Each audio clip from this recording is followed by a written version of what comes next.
Evening. So நாங்கள் இன்றைக்கு பார்க்க போகிறதப்ப இப்போ நாங்கள் இது வரைக்கும் படித்தது வந்து மார்க்கெட் ஸ்ட்ரக்சரில் வந்து perfect competitive market, monopoly competitive market படித்தோம். ஸோ இப்போ லாஸ்ட்டாக வந்து ஒலிகோ மார்க்கெட், அதாவது சிலருரிமை சந்தை. ஓகே, சிலருரிமை சந்தைன்னு சொல்லி சொன்னால் முதல்ல நான் சிலருரிமை சந்தைக்கான ஒரு எக்ஸாம்பிள்ஸ்களை வந்து ஞாபகம் வச்சுக்கொள்ளணும். சிலருரிமை சந்தைன்னு சொல்லி சொன்னாலே நாங்கள் படிச்சிருக்கோம் தொலைக்காட்சி, வானொலி, பத்திரிகை. ஸோ இதுகள் எல்லாமே வந்து சிலருரிமை சந்தை. அது இல்லாம வந்து வணிக வங்கிகள், எரிவாயு நிறுவனங்கள். ஸோ இது எல்லாமே வந்து சிலருரிமை நிறுவனங்கள் தான். மென்பான வகைகள். ஸோ சிலருரிமை நிறுவனங்களுக்கான உதாரணங்கள் சொன்னா நாங்கள் சொல்லலாம் நியூஸ் பேப்பர்ஸாக இருக்கலாம், டெலிவிஷனாக இருக்கலாம், ரேடியோஸாக இருக்கலாம், கேஸ் கமர்ஷியல் பேங்க்ஸ், அது இல்லாமல் நாங்கள் பெவரேஜ் ஃபுட்ஸ். ஸோ இந்த மாதிரியான விஷயங்கள் இது எல்லாமே வந்து சிலருரிமை நிறுவனங்கள். சிலருரிமையினால வந்து நீங்க மைண்ட்ல ஞாபகம் வச்சுக்கணும், சில நிறுவனங்கள் மாத்திரம் தான் காணப்படும். சில நிறுவனங்கள் மாத்திரம், அதைத்தான் ஒலிகோபொலி மார்க்கெட்னு சொல்லி நாங்க சொல்றோம். இப்ப இந்த ஒலிகோபொலி மார்க்கெட்ல பாருங்க, the market structure characterized by the few firms producing either individual or differentiational product and independent of each other. அப்ப என்ன சொல்றாங்கன்னா, இந்த ஒலிகோபொலி மார்க்கெட் சிலருரிமை நிறுவனத்தை எடுத்துக்கொண்டா, அதாவது வந்து இங்க வந்து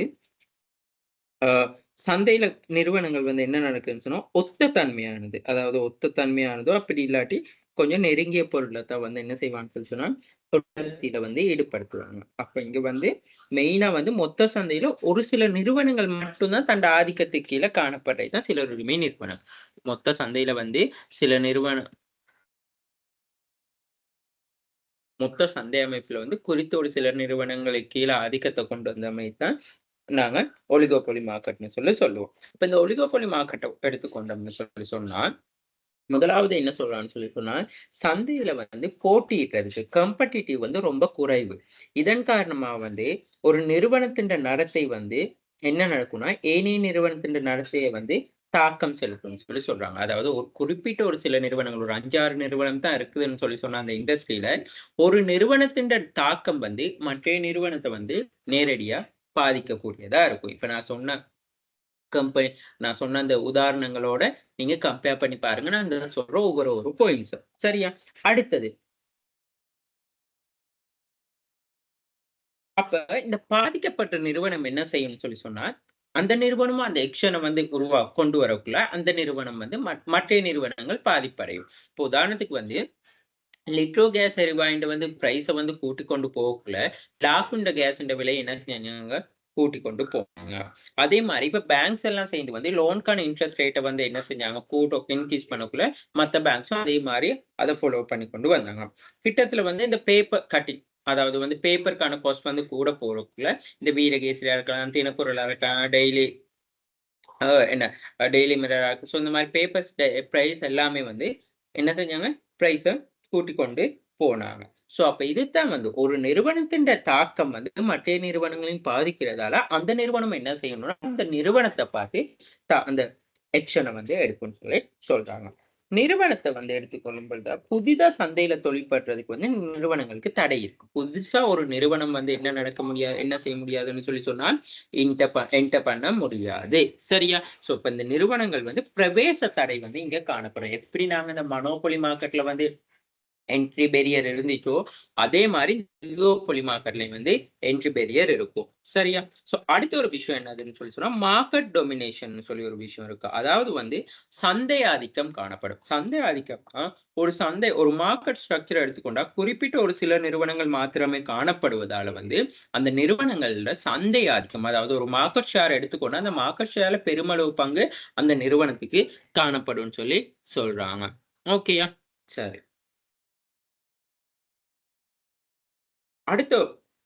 அடுத்த விஷயம் என்ன சொன்னான்னு சொல்லி சொன்னா, ஓகே நான் இங்கே ஒரு கவார் இந்த விஷயத்தை வந்து, அதாவது இந்த ப்ரொடியூசிங் இண்டக்டிக்கலோ டிஃபரன்சியேஷன், அதாவது வந்து விற்பனை செய்யப்படுற பொருட்கள் வந்து ஒத்த தன்மை கொண்டதாவோ அப்படி இல்லாட்டி வேறுபடுத்தப்பட்ட பொருட்களாவோ காணப்படும் சொல்லி சொல்றாங்க. இப்ப ஒத்த தன்மை கொண்டதுன்னு சொல்லி சொன்னா நியூஸ் பேப்பர்ஸ் எடுத்துக்கொள்ளுங்க. நார்மலாவே செய்தித்தாள். அப்ப அந்த எல்லாமே வந்து என்ன சொல்றது, அதுல பிசினஸ் நியூஸ் வரும், ஸ்போர்ட் நியூஸ் வரும், சினிமா நியூஸ் வரும்.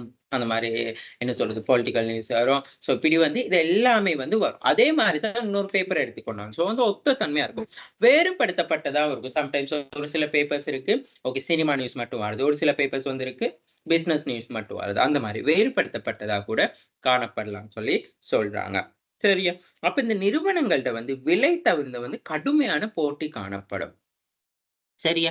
சோ அதுவும் ஞாபகம் வச்சுக்கோங்க. விலை தவிர்ந்த கடுமையான போட்டியும் காணப்படும்னு சொல்லி சொல்றாங்க.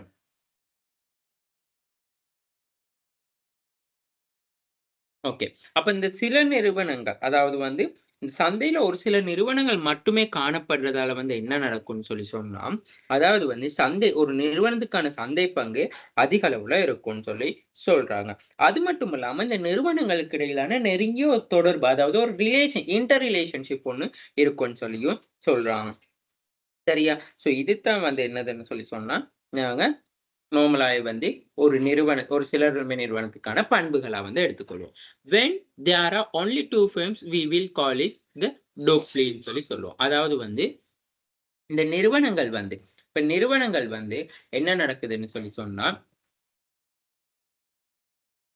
போட்டி நிறுவனங்கள். ஒரு சில குறிப்பிட்ட நிறுவனங்கள் காணப்படுறதால வந்து இந்த ஒலிகோபோலி மார்க்கெட்க்குன்னு வந்து ஒரு சில விஷயங்கள் இருக்கு. அதாவது அது மெயினான இருக்கு. அதுதான் எக்கனாமிக் ஆஃப் ஸ்கேல்.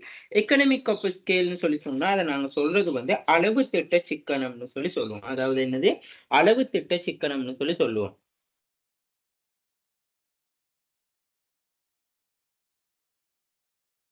இதுல வந்து குறித்த ஒரு சில நிறுவனங்கள் தான் சந்தையில காணப்படுறதால வந்து, அந்த நிறுவனம் உற்பத்தி அதிகரிக்கும் பொழுது, அதாவது ஒரு குறிப்பிட்ட ஒரு சில நிறுவனங்கள் இருக்கனால வந்து, அந்த நிறுவனம் வந்து உற்பத்தியெல்லாம் அதிகரிக்கும் பொழுது வந்து, அங்க வந்து பேரளவு சிக்கனம். அதாவது சொல்லுவோம், நாங்க வந்து அந்த குறைந்த விலையில, குறைந்த கிரயத்துல வந்து பொருள உற்பத்தி செய்து கொள்ள முடியும்னு சொல்றத தான் எக்கனாமிக் ஆஃப் ஸ்கேல்ன்னு சொல்லி சாதாரண ஒரு பேசிக்கா சொல்றாங்க. அதாவது வந்து நிறுவனங்கள் வந்து தண்ட போட்டி நிறுவனங்களோட ஏற்கனவே உள்ள நிறுவனம் சந்தைக்கு தேவையான முழு உற்பத்தியை வந்து குறைந்த செலவுல வந்து வழங்கக்கூடியதா இருக்கும். அதனால தான் வெளியில இருந்து வர்றதுக்கான ஒரு நிறுவனத்துக்கு பெருமளவு தடை காணப்படுது. தற்பொழுது சந்தையில இருக்க நிறுவனம் வந்து சந்தைக்கு முழு மார்க்கெட்டுக்குமே தேவையான முழு உற்பத்தியை வந்து குறைந்த செலவுல, குறைந்த காஸ்ட்ல வந்து என்ன நடக்கும்னா வழங்கக்கூடியதா இருக்கும். அப்ப பேட்டர்ன்னு சொல்லி சொன்னா, இந்த நிறுவனங்கள் வந்து என்ன நடக்கும்னு சொல்லி சொன்னா, அந்த நிறுவனங்களுக்குன்னு வந்து ஒரு பேட்டர்ன் இருக்கும். அதாவது வந்து உதாரணத்துக்கு வந்து சில தந்திரோபாயங்கள அந்த என்ன சொல்றது? பேட்டர்ன்னு சொல்லி சொல்லக்குள்ள வந்து, அதாவது வந்து அவங்க பின்பற்றுகின்ற கொள்கைகள். அப்ப நிறுவனம் தான் பின்பற்ற கொள்கைகள் வந்து, இப்ப உதாரணத்துக்கு வந்து இப்ப வங்கிகள எடுத்துக்கொண்டு, அந்த வங்கியில வந்து இப்ப கொமர்ஷியல் பேங்க் வந்து ஒரு பேட்டர்ன பின்பற்றிக் கொண்டு போகலாம். பீப்பிள்ஸ் பேங்க் வந்து, சம்பத் பேங்க் வந்து, என்எஸ்பி அப்படி வ வங்கிகள் வந்து தங்களுக்குன்னு சொல்லி ஒரு பேட்டர்ன வந்து பின்பற்றக்கூடியதா இருக்கும். சரியா? இப்ப தொலைக்காட்சி நிறுவனங்கள். இப்ப ஒரு பேட்டர்ன்னு சொல்லி சொன்னா, உதாரணத்துக்கு வந்து பாருங்க, இப்ப நாங்க என்ன சொல்றது? இப்படி எடுத்துக்கொள்ளுமே. இது வந்து நாங்க இந்தியா தொலை நிறுவனங்கள் போமே. இப்ப சன் மியூசிக்னா அதுல ஒரு பாட்டு மட்டும் தான் போகும். அது பேட்டர்ன். இப்ப ஆதித்யா டிவினா அதுல வந்து ஜோக் மட்டும். சோ அந்த நிறுவனங்களுக்கான ஒரு பேட்டர்ன் இருக்கு. சோ அந்த மாரியான விஷயங்கள். சோ அதத்தான் வந்து அந்த பேட்டர்ன் சொல்லி சொல்றது. அடுத்தது டெக்னாலஜி, தொழில்நுட்பம். இப்ப பயன்படுத்துற இந்த தொழில்நுட்பம், அதாவது இப்ப பெரியர் என்ட்ரிக்கான மெயினான காரணங்கள்ல வந்து இந்த தொழில்நுட்பமும் வரும். அதாவது வந்து இப்ப நாங்க அந்த ஒலிகோபொலி மார்க்கெட் வந்து ஏன் பெரியர் என்ட்ரி இருக்கோ, அதே போல தான் வந்து அந்த மனோபொலி மார்க்கெட் பெரியர் என்ட்ரி எப்படி இருக்கோ, அதே போல தான் வந்து இந்த ஒலிகோபொலி மார்க்கெட்டும் பெரியர் என்ட்ரி இருக்கு. அந்த பெரியர் என்ட்ரிக்கான ரீசன் தான் இப்ப நாங்க சொல்லிக் கொண்டு போறோம் டெக்னாலஜி. அப்ப டெக்னாலஜின்னு சொல்லி சொன்னா, அந்த பொருள பயன்படுத்தக்கூடிய தொழில்நுட்பங்களா இருக்கும். சோ அந்த மாரியான விஷயங்கள். இப்ப உதாரணத்துக்கு சொல்லுவோமே, இப்ப என்னது? இப்ப டெலிகம்யூனிகேஷன் இண்டஸ்ட்ரி எடுத்துக்கொண்டா, சோ அது வந்து ஒரு என்ன சொல்றது? ஒரு டெக்னாலஜி ரீதியா வந்து இப்ப டயலாக் கம்பெனி எடுத்துக்கொண்டா ஒரு 5G பாருங்க, இப்ப 5Gயும் கொண்டு வர போறாங்க. சோ அது வந்து அந்த டெக்னாலஜி ரீதியா எப்படி இம்ப்ரூவ்மென்ட் ஆகியிருக்கு. அந்த மாரி தொழில்நுட்ப ரீதியா. சோ அது. அடுத்தது நேம் ரெகக்னைசேஷன். அதாவது வந்து இப்ப நாங்க அந்த பிராண்ட் ரெகக்னைசேஷன் பண்ணிக்கொள்ளுது. ஓகே, எங்களுக்கு வந்து இப்ப டயலாக்ன்னு சொல்லி சொன்னா ஒரு ரெகக்னைசேஷன் இருக்கு. ஓகே, டயலாக் கம்பெனி நல்ல அந்த மாரி. இப்ப பேங்க் எடுத்துக்கொண்டா இன்டர்நேஷனல் பேங்க்ன்னு சொல்லி சொன்னா இது எங்களுக்கு ஓகே. சாம்பல். அப்ப அதுதான் நேம் ரெகக்னைசேஷன் சொல்லி சொல்றது. சோ அதன் மூலமா வந்து கூட ஒரு பெரியர் என்ட்ரி புதுசா ஒரு நிறுவனம் வந்து உள்நுழைறதுக்கு கஷ்டமா இருக்கும். சரியா? சோ இந்த மாதிரியான விஷயங்கள் வந்து நீங்க வந்து லெவல் ஃபைனல் இயர்ல வந்து படிப்பீங்க. சரியா? ஃபைனல் இயர்ல இன்னும் கொஞ்சம் இத வந்து என்ன சொல்றது? A to Z படிப்பீங்க. அது மட்டும் இல்லாம வந்து லெவல் 5லயும் வந்து நீங்க மேனேஜரியல் எக்கனாமிக்ஸ் சப்ஜெக்ட்னு சொல்லி இருக்கு. அதுலயும் வந்து இந்த விஷயங்கள படிப்பீங்க. சோ நீங்க படிக்கிற விஷயங்கள இப்ப ஏ டூ அதாவது பேசிக்கா நீங்க தெரிஞ்சு கொள்ற விஷயங்கள சரியா தெரிஞ்சுக்கொள்ளுங்க. ஏன்னு சொன்னா, நாங்க இப்ப இந்த விஷயம் வந்து இப்ப இந்த மைக்ரோ எக்கனாமிக்ன்னு சொல்றது வந்து ஓகே நாங்க 3 லெவலோட படிச்சோம், முடிச்சோம், கம்ப்ளீட் பண்ணோம்னு சொல்லி இல்ல.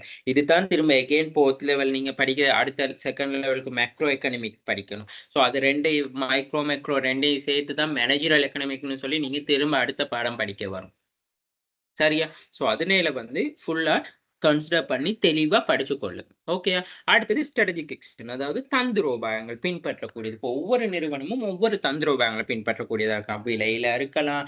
சோ அவங்க ஸ்ட்ராட்டஜிக்ஸ் என்னென்ன மாரியான ஸ்ட்ராட்டஜிக்ஸ பின்பற்றாங்க.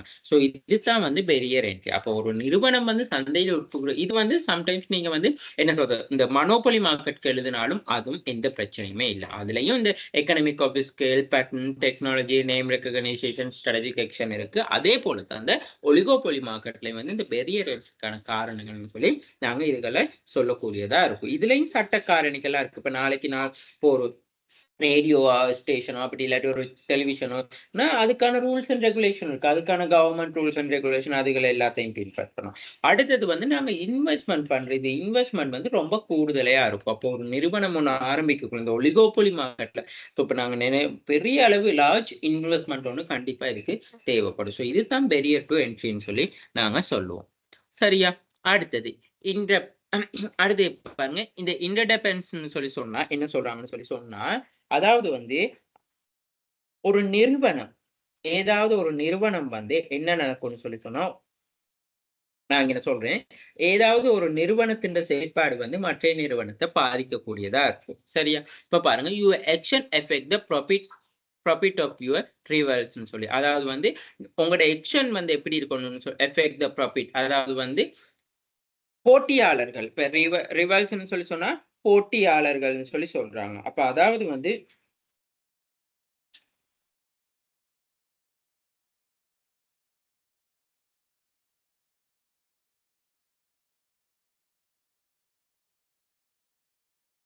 ஓகே. சரியா? அப்ப ரிவல்ஸ்ன்னு சொல்லி சொன்னா, நாங்க போட்டியாளர்ன்னு சொல்லி நாங்க சொல்லுவோம். அதாவது வந்து அங்க என்ன சொல்றாங்கன்னு சொல்லி சொன்னா, ஒரு நிறுவனம் தங்களோட விலைய வந்து குறைக்க முடிவு செஞ்சா வந்து, அந்த தொழில்ல இருக்க மத்த நிறுவனங்கள் வந்து என்ன செய்யும்ன்னு சொல்லி நாங்க கருத்தில் கொள்ளணும். அதே வேள வந்து அந்த அந்த விலைய வந்து சில அளவு அதே அளவு வச்சிருக்கலாம். அப்படி இல்லாட்டி அது குறைக்கலாம். சரியா? சோ இதுதான் வந்து என்ன சொல்றான்னு சொன்னா, அப்படி விலைய குறைக்கக்குள்ள என்ன நடக்கும்னு சொல்லி சொன்னா, லாபத்துல வந்து ஒரு வீழ்ச்சி ஏற்படும். சரியா? இது வந்து எதிர்வினை சம்டைம்ஸ் இது வந்து எதிர்வினையா மாற்றும். அதாவது அந்த நிறுவனத்துக்கு வந்து எதிர்வினையா மாற்றக்கூடியதா இருக்கும். அப்ப அதுதான் ஒரு நிறுவனம் வந்து பொருட்கள் விலையை குறைக்க தீர்மானிச்சா, ஏனைய நிறுவனங்கள் என்ன செய்யும்? ஏனைய நிறுவனங்களோட கேள்வி வந்து குறைக்கும். அப்ப மற்ற நிறுவனத்தின் டிமாண்ட வந்து குறைக்கும். டிமாண்ட் குறைஞ்சா என்ன நடக்கும்? ப்ராஃபிட் வந்து குறையும். சரியா? இதனால அந்த நிறுவனமும் வந்து என்ன செய்யும்னா, போட்டியிட்டு விலைய குறைக்கும். இப்படி முதல்ல விலைய குறைக்கிற நிறுவனம் வந்து என்ன நடக்கும்னு சொன்னா, இடர் அபாயத்தை எதிர்நோக்கும். அது ஏன் விலை குறைக்கிற நிறுவனம் இடர் அபாயத்தை நோக்கும்னு சொல்லி சொன்னா, அப்ப டக்குனு குறைச்ச உடனே வந்து எல்லாரும் வாங்குவாங்க. சோ அப்ப எல்லாரும் குறைந்த விலைக்கு பொருள வாங்கக்குள்ள அந்த நிறுவனத்துக்கு ப்ராஃபிட்ன்னு சொல்ற விஷயம் வந்து ரொம்ப கம்மியா போயிரும். சரியா? சோ இதனால தான் வந்து வேறுபட்ட உத்திகள கையாண்டு வந்து 1 மினிட். ஹலோ.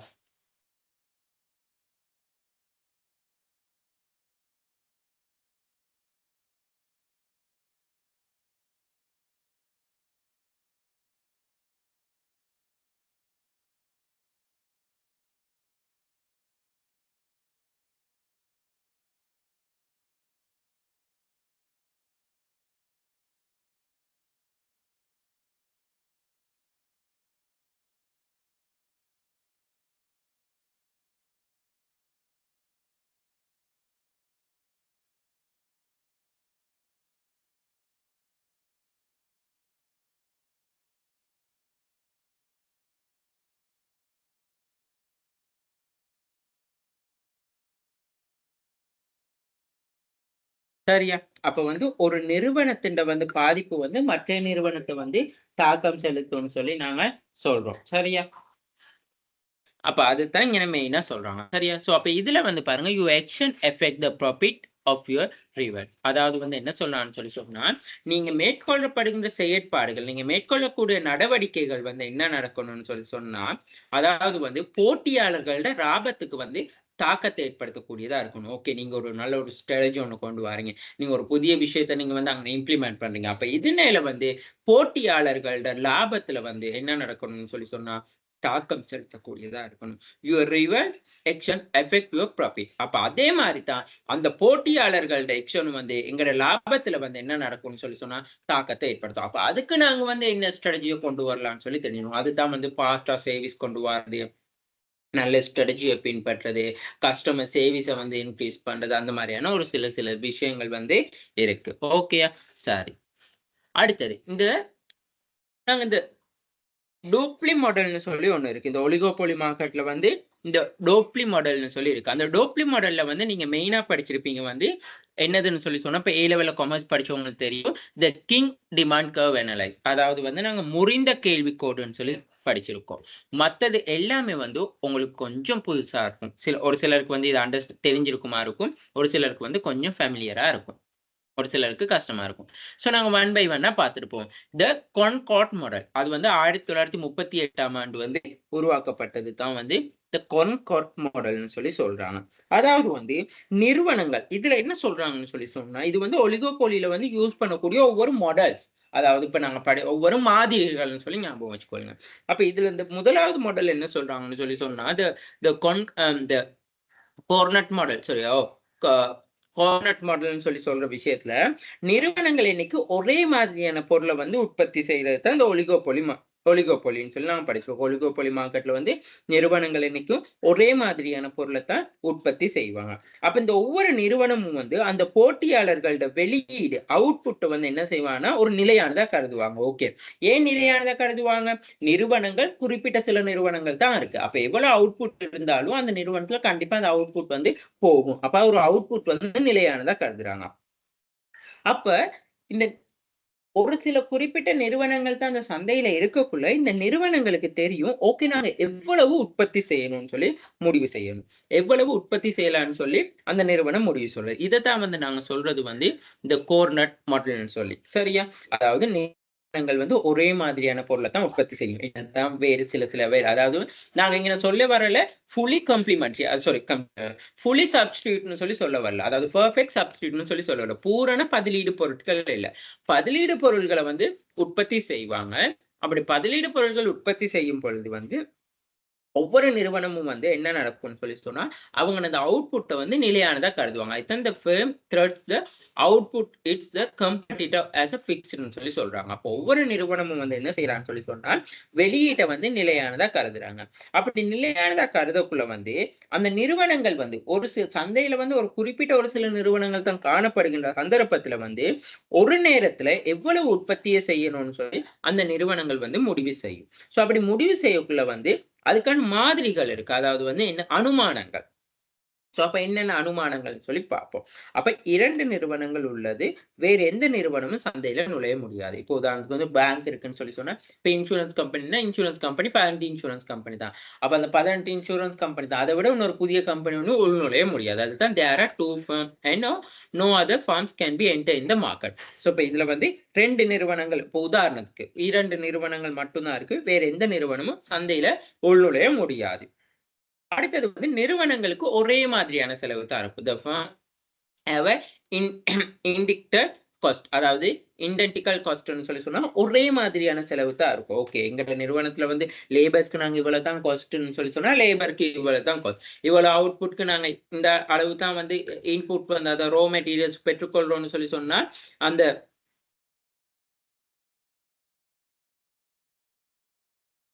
1 minute.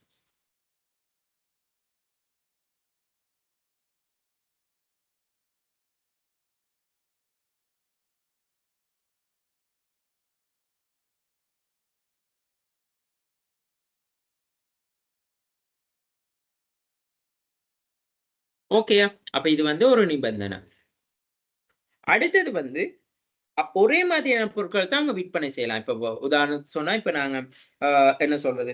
இப்ப சிமெண்ட் நிறுவனம் எடுத்துக்கொள்ளுமே. இப்ப அந்த சிமெண்ட் நிறுவனம் ஒரு சிமெண்ட் மட்டும் தான் உற்பத்தி செய்ய முடியும். அப்ப அந்த சிமெண்ட் நிறுவனம் உற்பத்தி செய்ற எல்லா காஸ்ட்டும் வந்து ஒரே அளவு, ஒரே மாதிரியான செலவா தான் இருக்கும். சரி. அடுத்தது, the firm set the quantity of the stimulants ன்னு சொல்லி சொல்றாங்க. அதாவது வந்து நிறுவனங்கள் வந்து ஒரே நேரத்துல வந்து அவற்றின் அளவுகள் வந்து அமையும். ஒரே அளவுல தான் அமையும்னு சொல்லி சொல்றாங்க.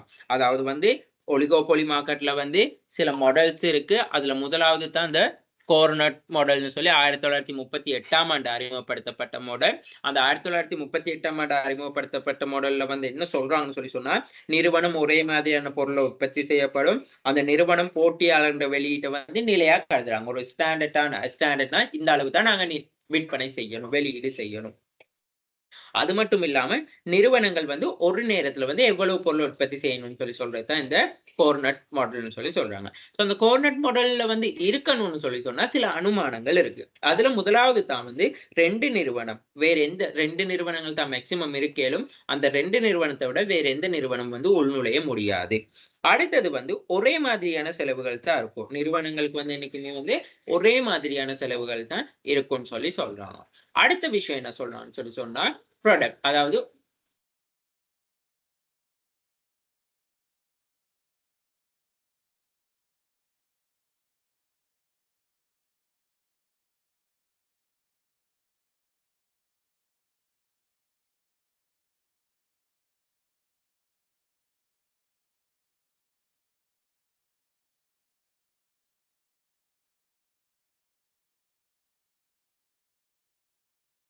ஒன் மினிட்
சரியா?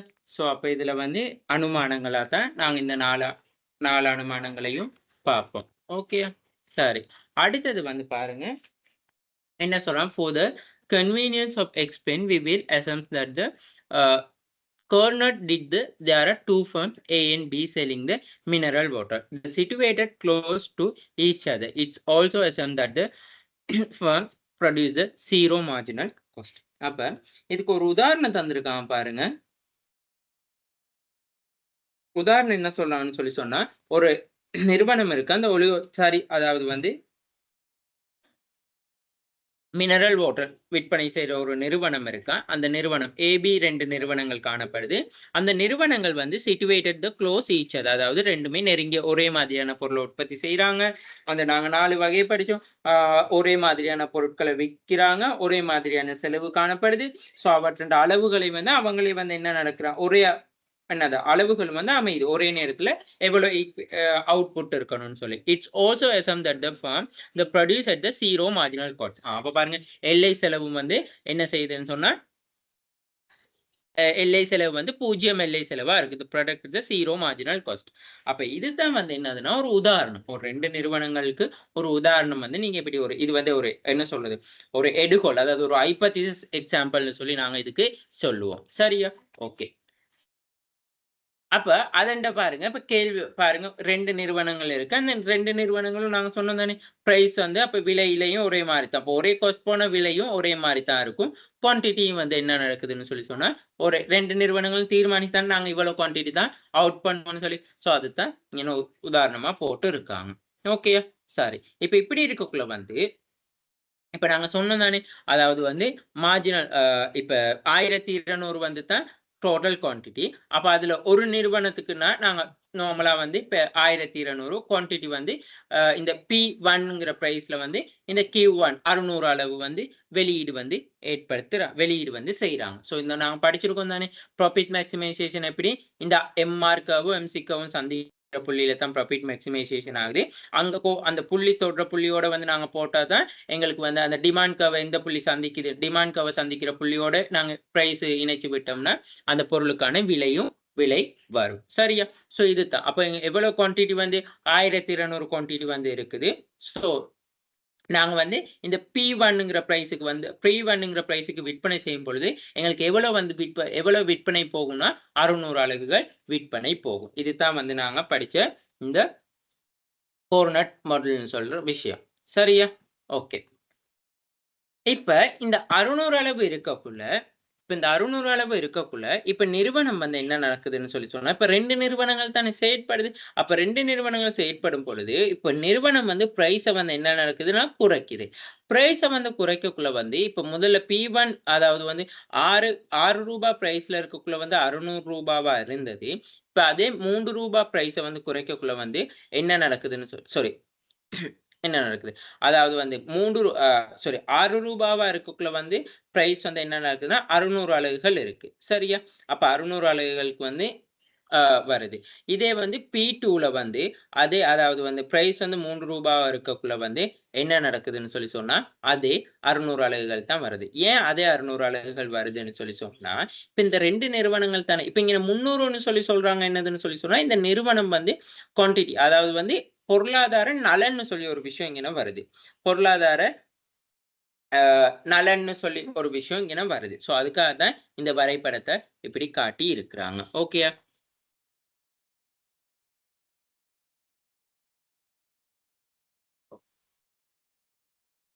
ஓகே. சோ சரளமா இந்த ஒலிகோபோலி மார்க்கெட்ல வந்து மாடல்னு சொல்லி கேட்டா இந்த கோர்னட் மாடல் என்னது, அதன் அசம்ப்ஷன் என்ன, அதுக்கான ஒரு உதாரணம் வந்து நீங்க சொல்லுங்க. ஏதாவது ஒரு 2 நிறுவனம் வந்து ஒன்றிணைஞ்சு ஒரு பொருளை வந்து ஒரே காஸ்ட்ல அப்படி விற்பனை செய்யறது, அந்த மாதிரியான விஷயத்த எக்ஸாம்பிள் ஒன்று சொல்றீங்க.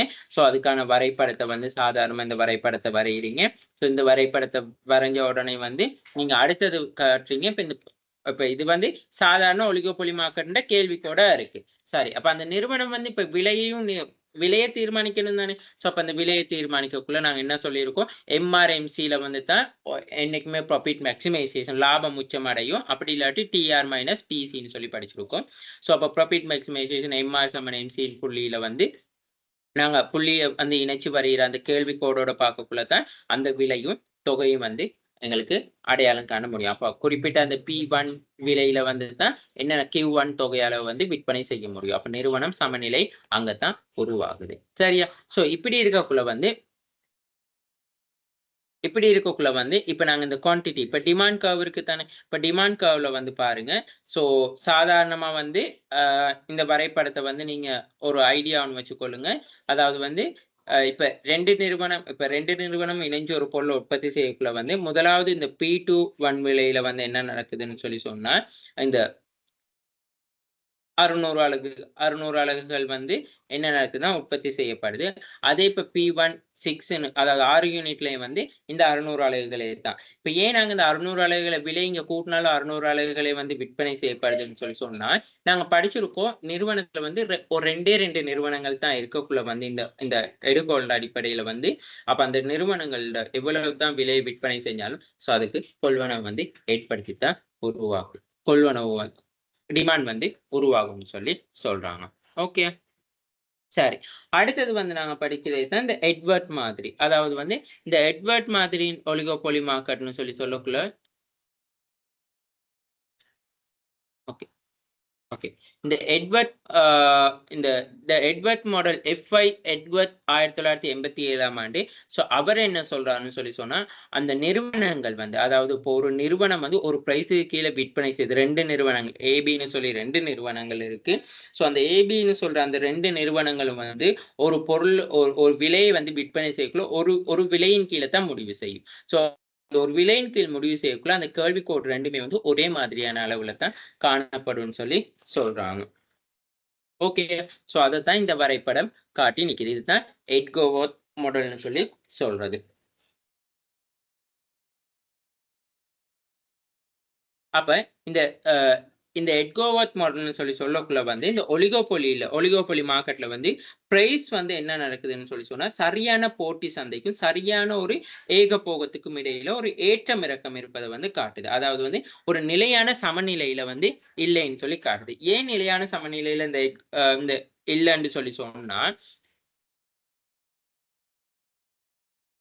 ஓகே, ஏன் அந்த நிலையான சமநிலையில இல்லைன்னு சொல்லி சொன்னா இப்ப நிறுவனங்கள் இப்ப பாருங்க ஒரே பிரைஸு கீழே வந்து இருக்கும் பொழுது நிறுவனம் வந்து நிலையான சமநிலைன்னு சொல்லி சொன்னா அந்த நாங்க படிச்சிருக்கோம் தானே. இப்ப டிமாண்டும் சப்ளையும் வந்து போட்டிட்டு தான் நாங்க ஒரு சமநிலை வந்து தீர்மானிக்க விடும். இந்த எட்வர்ட் மாடல்ல வந்து என்ன சொல்றான்னு சொல்லி சொன்னா விலை வந்து ஒரு சரியான போட்டி சந்தைக்கும் சரியான ஒரு ஏகபோகம்னு சொல்லி சொன்னா அந்த நிறுவனம் மட்டும்தான் சந்தையில வந்து இருக்கதான் ஏகபோக உரிமைன்னு சொல்லி சொல்றது. அது மட்டும் ஆதிக்கம் செலுத்துறது.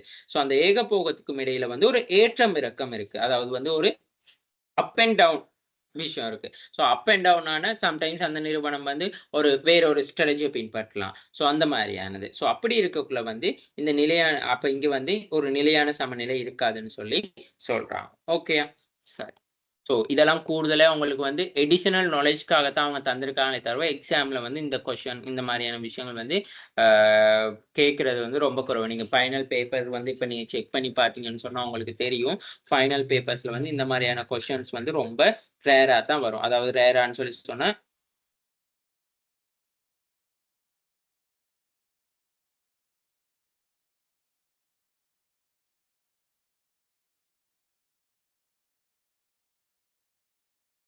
சரியா? ஓகே. அடுத்தது வந்து இந்த கேம்பிரில்லியன் மாடல். இந்த கேம்பிரில்லியன் மாடல்னு சொல்லி சொன்னா வந்து இது இந்த ஒலிகோபோலியில வந்து அதாவது வந்து நிறுவனங்கள் வந்து ஒன்றோடு ஒன்று சார்ந்து இருக்கும். ஒரு நிறுவனம் வந்து ஒன்றோடு ஒன்று சார்ந்து இருக்கிறத தான் வந்து இந்த கேம்பிரில்லியன் மாடல்னு சொல்லி சொல்றாங்க. அதாவது வந்து தொழில் லாபத்தை அதாவது லாபத்தை வந்து ஏகபோக லாபத்தை அதிகப்படுத்துற வகையில வந்து செயல்பட்டா அனைத்து நிறுவனங்களும் விதிக்கப்படும் விலை வந்து ஒரு நிலையான சமநிலையை அடைய முடியும். இப்ப நாங்க முதலாவது படிச்சது வந்து என்னதுன்னு சொல்லி சொன்னா இந்த எட்கோவர்த் மாடல்ல வந்து என்னத்தான் ரெண்டு வேறுபட்ட நிறுவனங்கள் இருந்தாலும் அதுண்ட வந்து ஒரு சமநிலை இல்லைன்னு சொல்லி படிச்சோம். விலையில சரியான போட்டியும் ஏகபோகத்துக்கு இடையில ஒரு ஏற்ற இறக்கம் இருக்கு. அதாவது காம்படிஷன் ஒருத்தர் விலை கொஞ்சம் கூட்டினா இன்னொருத்தர் விலை கொஞ்சம் குறைப்பாரு. அந்த மாதிரி ஒரு காம்படிஷன் ஒண்ணு இருக்கும்னு சொல்லி பார்த்தாங்க. சரியா?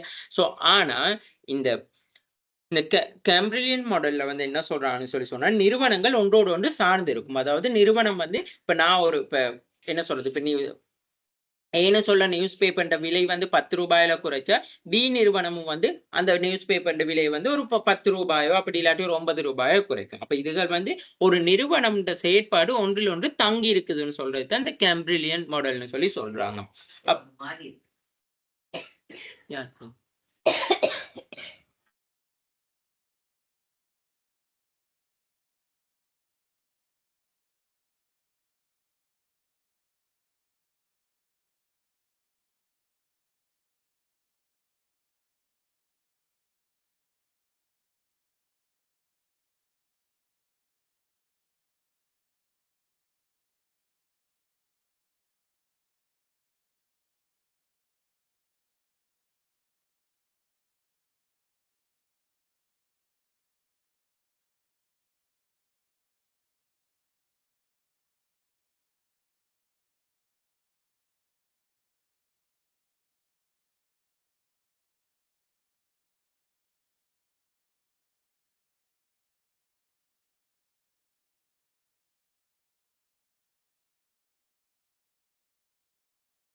சரியா? இந்த கேம்பிரிலியன் மாடல்னு சொல்றது வந்து அதத்தான் இங்க வந்து உங்களுக்கு தெளிவா சொல்றாங்க. அப்ப கேம்பிரிலியன் மாடல்னு சொன்னா ஒரு நிறுவனங்கள் வந்து ஒன்றோடு ஒன்று சார்ந்து இருக்கும்னு சொல்லி சொல்றாங்க. அப்போ ஒரு நிறுவனம் வந்து பாருங்க 6 ரூபாய்க்கு வந்து விலையை தீர்மானிக்கக்குள்ள வந்து என்னது 600 அலகுகள் இருக்கும். இதே 3 ரூபாய்க்கு பொருளை வந்து விற்பனை செய்யக்குள்ள என்ன நடக்குதுன்னா 300 அலகுகள்னு சொல்லி காட்டுறாங்க. அதாவது வந்து சரளமா சொல்றேன்னா இந்த எம்ஆர் கோடு எம்சி கோடு இருக்கு தெரியுமா? இந்த இது வந்து இந்த நாங்க டி சமன் எம்ஆர்னு சொல்லி படிச்ச டி சமன் ஏஆர், அதாவது ஏஆர்னு சொல்லி படிச்சிருக்கோம் தானே, டி சமன் ஏஆர். சரியா? அப்ப இது வந்து எம்சி கோடு. அப்ப இந்த எம்ஆர் கோடு இங்க வெற்றி செல்ல புள்ளியில தான் என்ன செய்யுதுன்னு சொன்னா நிறுவனம் வந்து சந்தை சமநிலை அடையுது. அப்ப 6 ரூபாய் விற்பனை விலையில 600 அலகுகள் வந்து தான் இந்த நிறுவனம் வந்து என்ன செய்யுதுன்னு சொன்னா விற்பனை செய்யுது. சோ இதே நிறுவனங்கள் வந்து இப்ப விலையை குறைக்கணும்னு சொல்லி சொன்னா இந்த விலையை குறைக்கணும்னு சொல்லி சொன்னா விலையை வந்து குறைக்கிறாங்க. குறைச்சு அந்த அலகுகளை வந்து உற்பத்தி செய்யறாங்க. அப்ப இந்த கேம்பிரிலியன் மாடல்னு சொல்லி சொல்லக்குள்ள உங்களுக்கு ஜஸ்ட் இதுங்கள் மாடலை வந்து எக்ஸ்பிளைன் பண்ண சொல்லி எதுவுமே கேட்டு வரல. ஸோ நான் அதாவது மெயினா உங்களுக்கு கேட்டு வர்றது வந்து இந்த கிங் டிமாண்ட் கர்வ் அனலைசர் மட்டும்தான். ஸோ நான் தான் உங்களுக்கு இது இந்த வரைபடங்கள் கொடுத்துருக்கனால எடிஷனலா உங்களுக்கு நான் விஷயங்களை வந்து சொல்லி கொண்டு வரேன். அப்ப இந்த கேம்பிரிலியன் மாடல்னு சொல்லி சொன்னா அந்த விஷயத்த ஞாபகம் வச்சுக்கோங்க. அதாவது ஒரு நிறுவனங்கள் ஒன்றோடு ஒன்று சார்ந்து இருக்கும். லாபத்தை வந்து அதிகரிப்பதற்காக அந்த 2 நிறுவனம் வந்து ஒரு நிலையான, அதாவது விதிக்கப்படும் ஏகபோக விலையோட ஒரு நிலையான சமநிலையை வந்து அடைஞ்சு கொள்ள முடியும். சரியா? அடுத்தது பாருங்க, இந்த கேம்பிரில் மாடல் வந்து லாங் ரன் இக்விலிபிரியம். அதாவது வந்து லாங் ரன் இக்விலிபிரியம் மிக நீண்ட காலத்துல இந்த கேம்பிரில் மாடலுக்கு வந்து என்ன நடக்கும்னு சொல்லி கேட்கிறாங்க.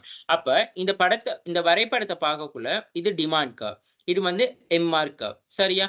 இப்ப இது வந்து ஷார்ட் ரன் மார்ஜினல் காஸ்ட், இது வந்து large run average cost.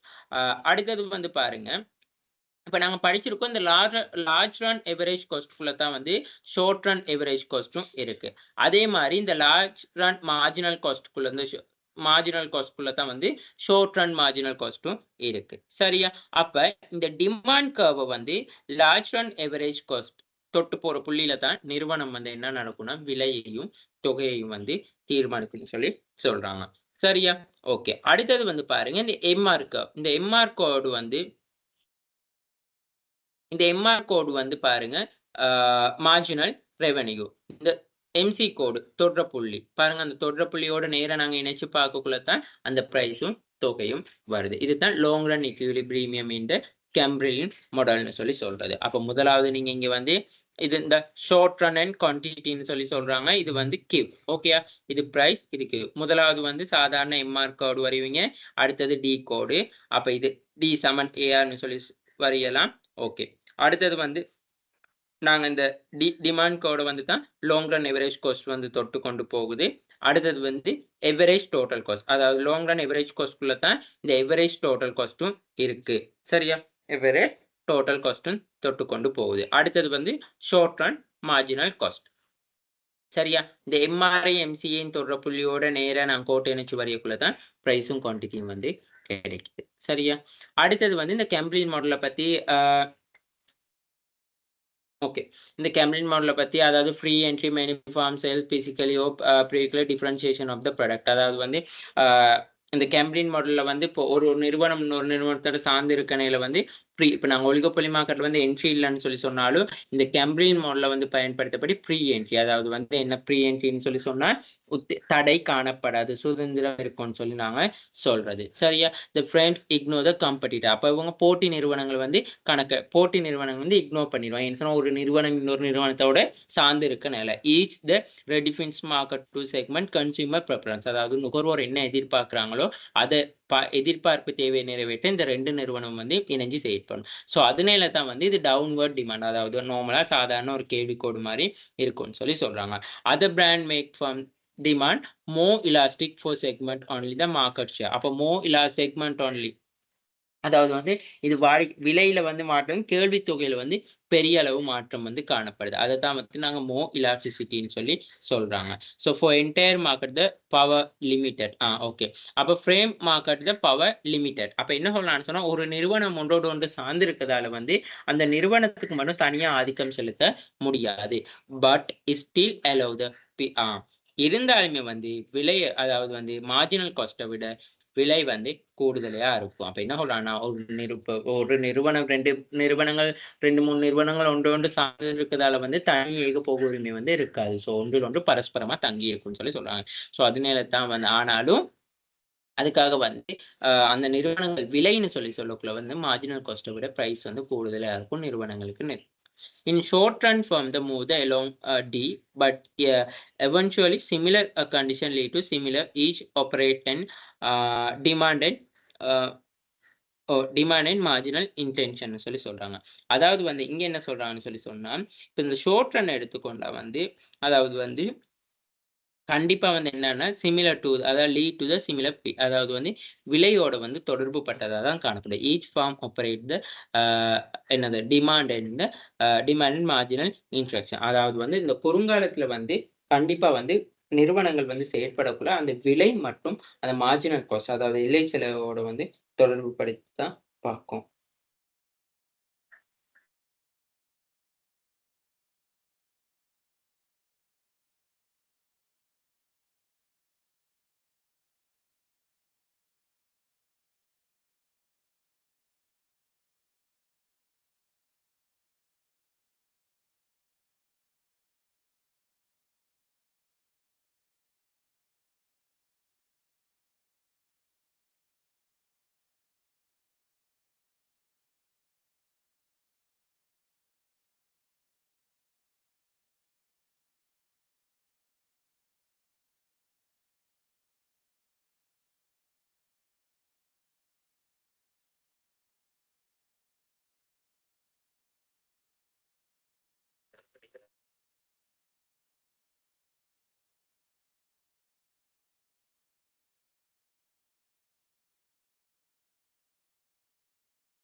Okay. இந்த ஷார்ட் அடுத்த விஷயம் என்ன சொல்றாங்கன்னு சொன்னா, equilibrium event form restatement the interest MVR is short run MC equal to MR. Okay. அப்ப இந்த நிறுவனத்துல இந்த மோனோபாலிஸ்டிக் காம்படிஷன்ல வந்து இந்த கேம்பிரிட்ஜ் மாடல் வந்து பயன்படுத்தக்குள்ள வந்து அதாவது ஷார்ட் ரன் மார்ஜினல் காஸ்ட் அதாவது குறுங்கால எல்லை செலவு வந்து இந்த எல்லை வருமானத்துக்கு வந்து ஈக்குவலா இருக்கும்னு சொல்லி சொல்றாங்க. ஓகே. சோ இது வந்து உங்களுக்கு பெரிய எந்த ஒரு விஷயமே இல்லை. நீங்க சாதாரணமா வந்து வரைகிற ஒலிகோபொலி மார்க்கெட் டிமாண்ட் கர்வ் மாதிரியே தான் வரையணும். ஸோ இது வந்து எம்ஆர், இது வந்து டிமாண்ட் கர்வ்னு சொல்லி நம்ம படிச்சிருக்கோம். சரியா? ஸோ இப்படி இருக்கக்குள்ள வந்து நீங்க மார்ஜினல் காஸ்ட் அதாவது வந்து நாங்கள் இப்போ எல்ஐ எம்சி கோட் வந்து நாங்கள் என்னைக்கும் கீழே இருந்து தானே போவோம். அப்போ short and marginal cost curve வந்து நீங்க போடுறீங்க. சரியா? அப்போ இந்த எம்ஆரும் எம்சியும் சந்திக்கிற புள்ளியில வந்து நீங்க அந்த கோடை இணைச்சு கீழே வரைஞ்சி ப்ரைஸை வந்து தீர்மானிக்கிறீங்க. ஓகேயா? ஸோ இதுதான் முதலாவது படத்துல வந்து வரைய வேண்டிய விஷயம். சரியா? அடுத்தது இப்ப நாங்க இப்போ ஒரே விலையில கீழே தானே இந்த 2 நிறுவனங்கள் வந்து பிரைஸை வந்து தீர்மானிக்கணும்னு சொல்லி சொல்றோம். ஸோ இப்படி இருக்கக்குள்ள வந்து ஒரே விலையின் கீழே தானே அப்ப நிறுவனங்களுக்கான குவான்டிட்டி அப்ப இந்த எம் அதாவது வந்து இது எம்னு சொல்லி சொல்றது வந்து நாங்க எம் இன்ஸ்ட்ரக்ஷன் அதாவது வந்து நாங்க இதை மார்ஜினல்னு சொல்லி சொல்லுவோம். ஸோ இது வந்து என்ன சொல்றது இந்த எம் கோடு இந்த பிரைஸ் கோடை தொடர புள்ளியில தான் அடுத்தது கியூ பின்னு சொல்லி இங்க வருது கியூஏ கியூபி. சரியா? ஸோ அதோட இணைச்சு வரைகிறக்குள்ளதான் வந்து அந்த கோடை இணைச்சு வரையக்குள்ளதான் இது வந்து எம் கோடா வருது. ஸோ இது வந்து ஏ புள்ளி வந்து இணைச்சு வரைகிறத பாருங்க. அடுத்து அதே மாதிரி எம்ஆர் என்டி. சரியா?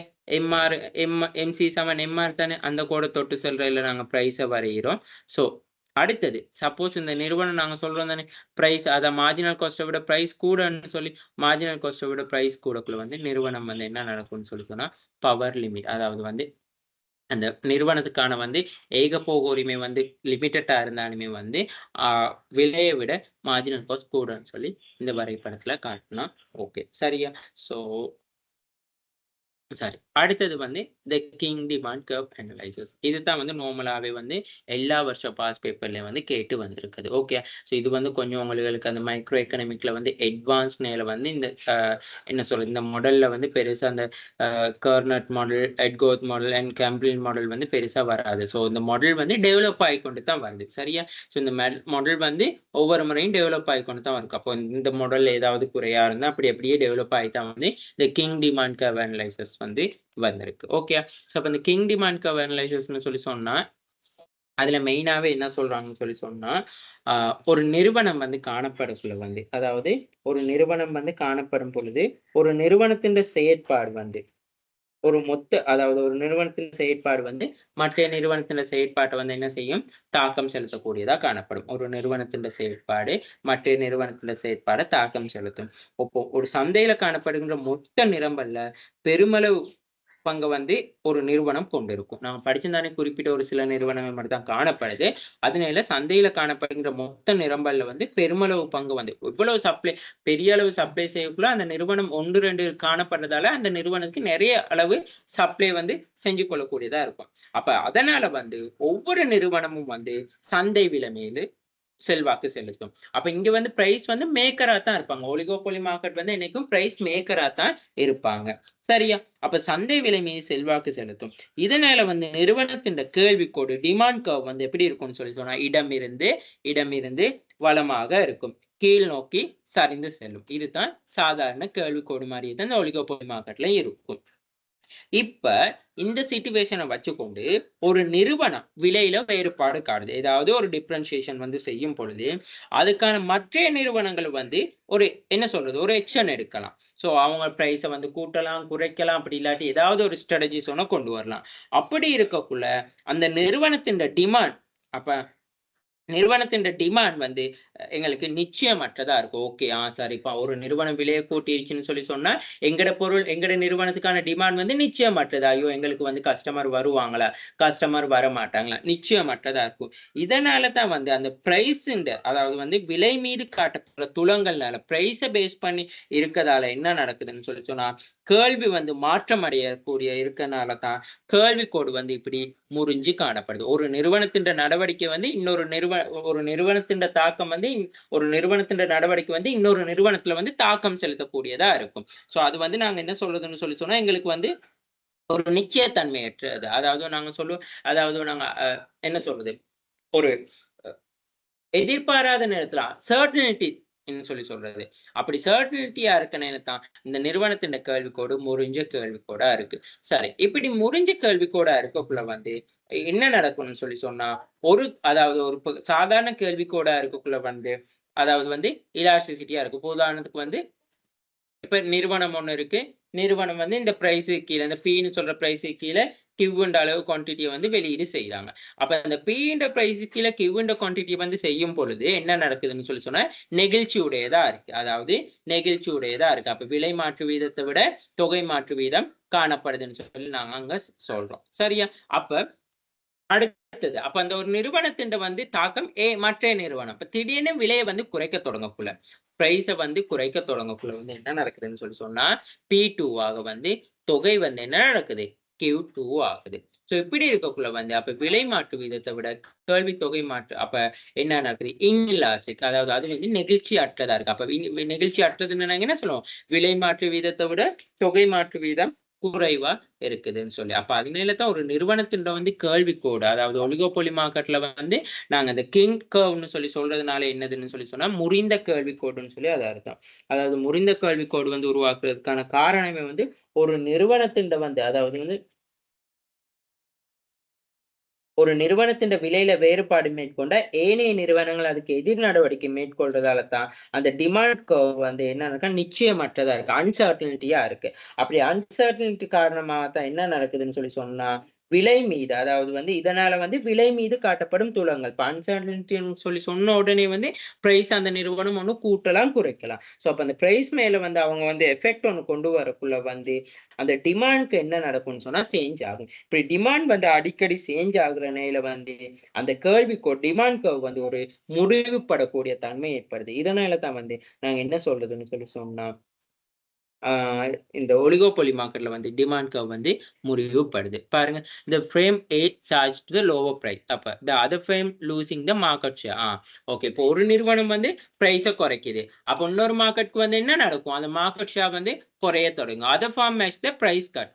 மற்ற நிறுவனம் என்ன செய்யுதுன்னு சொல்லி சொன்னா அதாவது வந்து மேட்ச் த பிரைஸ் கட். அத பிரைஸ வந்து இப்போ கேஸ் பாருங்க இப்ப லிட்டோ கேஸ் வந்து உதாரணத்துக்கு 300 ரூபாயில இருந்து 360 ரூபாய் வரைக்குள்ள அப்ப என்ன சொல்றது லாப் கேஸ்க்கு வந்து மார்க்கெட் ஷேர் இல்லாம போகும். அப்போ இன்னொரு கேஸ் நிறுவனம் இருக்குன்னு சொன்னா அந்த நிறுவனம் வந்து அந்த பிரைஸ வந்து பிடிக்கிறதுக்கு இன்னும் கொஞ்சம் குறைக்கும். அப்போ 300 ரூபாயில இருந்து 320 ரூபாய் கொண்டு வந்துச்சுன்னா மற்ற நிறுவனம் குறைந்து 319 ரூபாய்க்கு கொண்டு வரும். அந்த மாதிரி அதை இன்க்ரீஸ் இந்த டிமாண்ட். அப்படி இருக்கக்குள்ள என்ன நடக்கும் மற்ற நிறுவனம் வந்து தன டிமாண்ட் வந்து கூட தொடங்கும். the only small increases the demand from. அப்ப என்ன இருக்குன்னா ஒரு சிறிய மாற்றம் தான் இடம்பெறும். பெரிய அளவுல மாற்றம் ஏற்படுத்த முடியாத அந்த நிறுவனங்களால பெரிய அளவு மாற்றம் கொண்டு வரக்குள்ள என்ன நடக்கும்னா அந்த நிறுவனம் வந்து நட்டத்தை அடையும் அப்படி இல்லாட்டி சந்தையை விட்டு வெளியேற வேண்டி வரும். ஓகே சோ இதுதான் வந்து நாங்க அங்கன சொல்றது. அப்ப ப்ராஃபிட் மேக்சிமைசேஷன் அப்ப ஒவ்வொரு நிறுவனமும் வந்து என்ன நடக்கும்னு சொல்லி சொன்னா ப்ராஃபிட் மேக்சிமைசேஷன் வந்து அடையும். அப்ப இந்த நிறுவனம் ப்ராஃபிட் மேக்சிமைசேஷன் எப்படி அடையுதுன்னு சொல்லி சொன்னா நாங்க ஏற்கனவே இங்க படிச்சுட்டோம் கேள்விக்கோடு வந்து முறிந்த கேள்விக்கோடா தான் இருக்கு. அப்ப முறிந்த கேள்விக்கோடா இருக்கக்குள்ள வந்து ப்ராஃபிட் மேக்சிமைசேஷன் சொல்லி சொல்லும் பொழுது அப்ப என்ன நடக்குதுன்னு சொல்லி சொன்னா இந்த எம்ஆர் கோடு வந்து என்சி கோடு வந்து தொட்டு செல்ற புள்ளியில தான் வந்து இங்க ப்ராஃபிட் மேக்சிமைசேஷன். இப்ப பாருங்க D1 கர்வ் இதுதான் D1. if the firm increase the price the other will not follow. விலையை கூட்டினா என்ன நடக்கும்னா கேள்வி குறைய தொடங்கும். if the firm decrease the price the other will be follow. விலையை குறைச்சோன்னா கேள்வி தொகை கூடும். இது D2ல D1 D2ல அதனால தான் கேள்விக்கோடு வந்து இப்படி வந்து முறிவு கேள்விக்கோடா காணப்படுது. if the specific firm the increase price the ship the alone D1.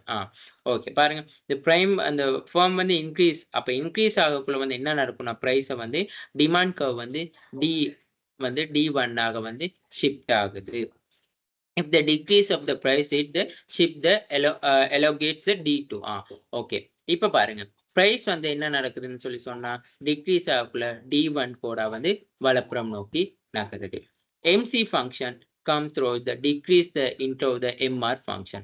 Okay இந்த MR function வந்து என்ன நடக்குதுன்னு சொல்லி சொன்னா அப்ப marginal revenue வந்து குறைய தொடங்குது. the function come through the discrete the interval of the MR function, the equilibrium output of Q. Okay.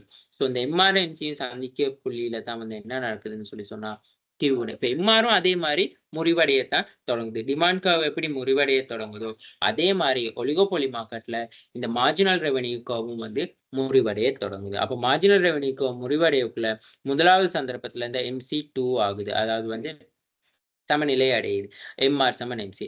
அடுத்த சந்தர்ப்பத்துல கீழே, அதாவது இது இலாஸ்டிசிட்டியில வந்து MR1 இருக்கக்குள்ள இன்இலாஸ்டிக்ல வந்து MR2 இருக்குது. The model explain the price rightly oligopoly of market. இதுதான் வந்து நாங்க ஒலிகோபோலி மார்க்கெட்ல வந்து மெயினா படிச்ச விஷயம். அதாவது வந்து நான் எங்களுக்கு தேவையான மெயினான விஷயமே வந்து சிலர் உண்மை நிறுவனத்துல வந்து கேள்விக்கோடு, முறிவான கேள்விக்கோடு வரதுக்கானது. சரியா? மற்ற மாடல் எல்லாமே வந்து நாங்க ஏற்கனவே படிச்சது. அதாவது வந்து பழைய மாடல்கள் 1938, 1983, அப்புறம் இந்த கேம்பிரிட்ஜ் மாடல். ஸோ கரண்டா நாங்க ஒரு நிறுவனம் யூஸ் பண்றேன்னா, கரண்டா நடைமுறையோட தொடர்பு படுறேன்னா இந்த கிங் டிமாண்ட் கர்வ் அனலைசிஸ் தான். சரியா? அதுக்கப்புறம் வந்து இந்த பிரைஸ் லீடர்ஷிப் மாடல்னு சொல்லி ஒண்ணு இருக்கு. சரியா? இப்ப இந்த பிரைஸ் லீடர்ஷிப் மாடலும் வந்து கிட்டத்தட்ட வந்து இப்ப நடைமுறையோட தொடர்பு பட்டதா தான் இருக்கும்.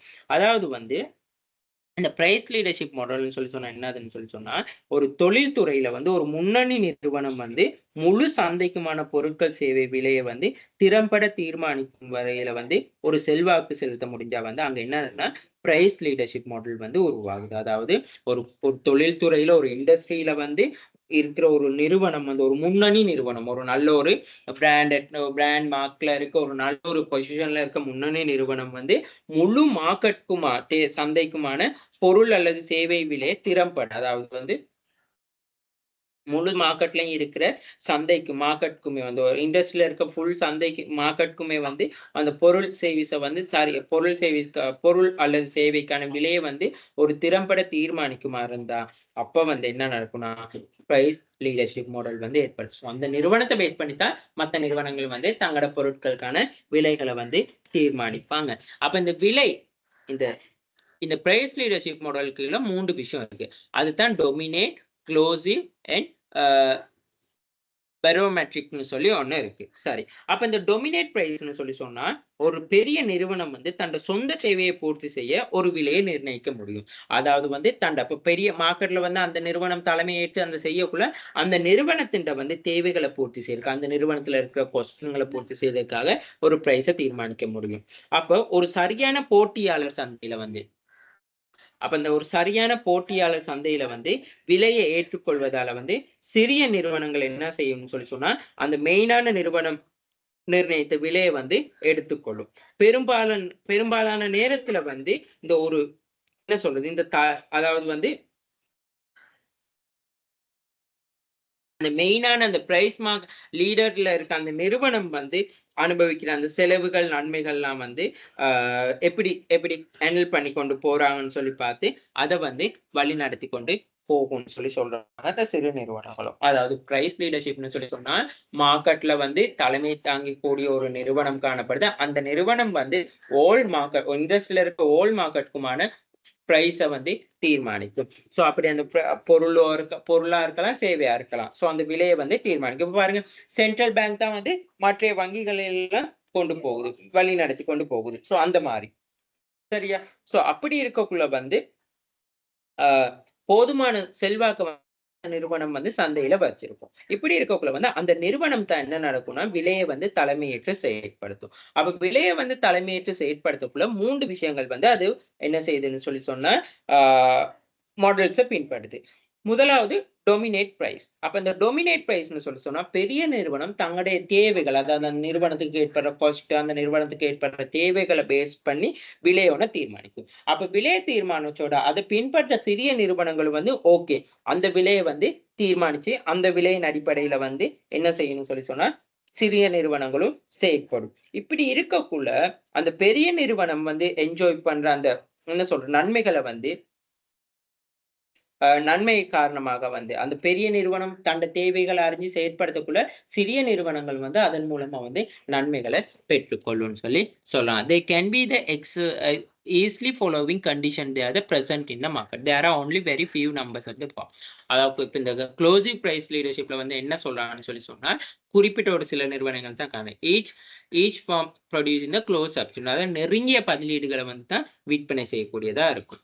ஈச் ஃபார்ம் பேர் த சிமிலர் காஸ்ட் கர்வ், அதாவது வந்து ஒரு எல்லாமே வந்து ஒரே தன்மையான கிரயத்தை தான் வந்து காணப்படும் சொல்லி. There are barriers to entry. அப்ப புதிய நிறுவனங்கள் வந்து உள்நுழைவு வந்து தடை இருக்கும். டிமாண்ட் ஆஃப் த இன்எலாஸ்டிக், அதாவது வந்து கேள்வி நிகழ்ச்சி அற்றதா இருக்கும்னு சொல்லி சொல்றாங்க. ஸோ கேள்வி நிகழ்ச்சி அற்றனா விலையில வந்து மாற்றம் செஞ்சாலும் கேள்வி தொகையில வந்து பெரிய எந்த விதமான மாற்றமும் பெரிய அளவுல வந்து மாற்றம் காணப்படாதுன்னு சொல்லி சொல்றாங்க. ஓகேயா? ஸோ இதுதான் வந்து பிரைஸ் லீடர்ஷிப் மாடல்ல பயன்படுத்துற க்ளோசிவ் பிரைஸ் லீடர்ஷிப்னு சொல்லி சொல்றாங்க. அடுத்தது வந்து the barometric price leadership. இந்த barometric price leadership னு சொல்லி சொன்னா அதாவது வந்து the firm which is capable to respond in the market condition, set up the price and other followed by the track agreement, அதாவது வந்து tacit agreement. For the example, the okay, for example பாருங்க சொல்லி இருக்காங்க, would accept the market price the most of time. Okay, sorry.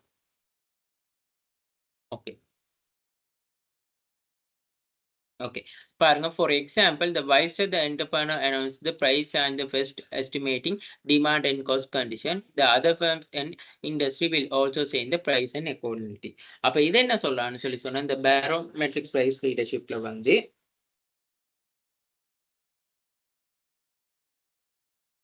one minute.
Okay, நான் அப்போ முதலாவது படிச்சது வந்து இந்த பிரைஸ் லீடர்ஷிப்ல வந்து டொமினேட்னு சொல்ற விஷயம் படிச்சேன். அதாவது டொமினேட் பிரைஸ்னு சொல்லக்குள்ள வந்து ஒரு நிறுவனம் தன்னோட சொந்த தேவைக்காக பூர்த்தி செய்ய வந்து ஒரு விலையை வந்து தீர்மானிக்கும். அந்த விலை தான் அதன் கீழே செயற்படுற நிறுவனங்கள் வந்து ஃபாலோ பண்ணி கொண்டு போகும். இதனால வந்து பெரிய நிறுவனங்கள், அதாவது அந்த தலைமை தாங்கி வழி நடத்தக்கூடிய நிறுவனங்கள் அனுபவிக்கிற நன்மைகளை வந்து அந்த சிறிய நிறுவனங்கள் வந்து அனுபவிக்கணும்னு சொல்லி படிச்சோம். சரியா? அடுத்தது வந்து இந்த க்ளோசிவ் பிரைஸ் லீடர்ஷிப். இதுல என்ன சொல்றாங்கன்னா ஒன்றுக்கு மேற்பட்ட பெரிய நிறுவனங்கள் வந்து ஆதிக்கம் செலுத்தும். அப்ப அங்க பார்த்தது வந்து டொமினேட் பிரைஸ்ல வந்து ஒரு நிறுவனம் மட்டும். இந்த க்ளோசிவ் பிரைஸ் லீடர்ஷிப்ல வந்து ஒன்றுக்கு மேற்பட்ட நிறுவனங்கள் வந்து ஆதிக்கம் செலுத்தும். சரியா? அதாவது வந்து இதனால வந்து சந்தை விலையை வந்து தீர்மானிக்கிறதுல சில திருப்பங்கள் ஏற்படும். அதாவது இப்போ ஒன்றுக்கு மேற்பட்ட நிறுவனங்கள் காணப்படக்குள்ள இப்போ ஒரு நிறுவனம் மட்டும் இல்லை, 2-3 நிறுவனங்கள் காணப்படக்குள்ள அந்த நிறுவனங்கள் வந்து பிரைஸை வந்து தீர்மானிக்கிறது வந்து கொஞ்சம் டிஃபரன்சியேஷனா இருக்கும்.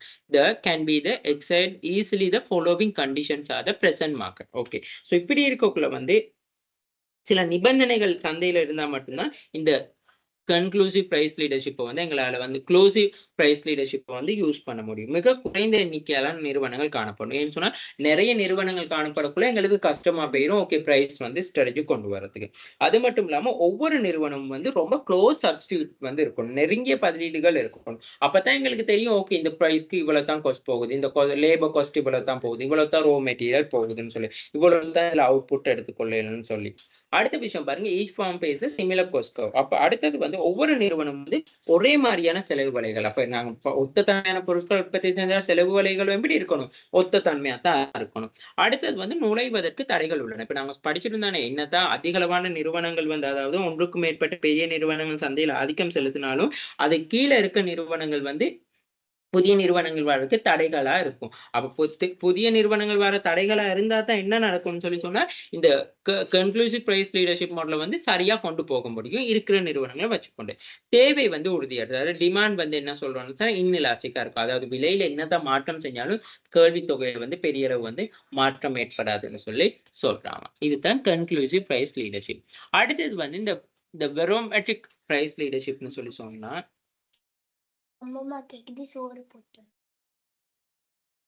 சரியா?